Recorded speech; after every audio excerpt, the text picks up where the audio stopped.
Si vos crises d'angoisse continuent alors que tout est normal sur vos examens médicaux, eh bien, c'est pas un mystère, c'est un mécanisme logique qui se répète. Vous savez, ces moments où vous commencez à sentir votre cœur qui s'emballe, la tête qui tourne et en quelques secondes, vous avez l'impression de perdre complètement le contrôle. Pourtant, les médecins vous disent que tout va bien. Et c'est précisément là que tout se joue. En réalité, vos crises ne prouvent pas que vous êtes malade, elles prouvent que votre système d'alarme est resté bloqué sur on. Et c'est un mécanisme très simple.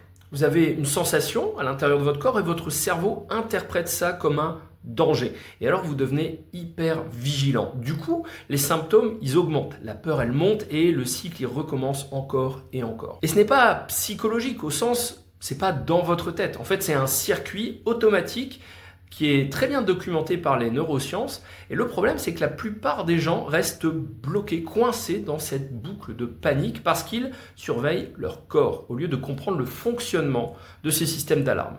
Et donc, la prochaine fois, plutôt que de subir cette crise, vous pouvez faire une expérience. Au lieu de vous demander et qu'est-ce qui va se passer si ça dégénère, vous pouvez simplement vous poser ces trois simples questions.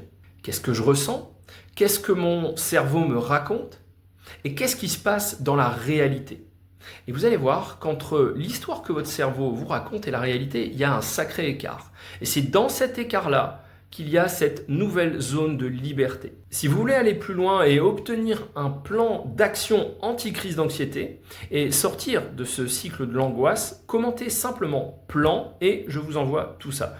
Souvenez-vous, ce n'est jamais vous le problème, c'est ce circuit qui est déréglé. Et un circuit, ça se reprogramme.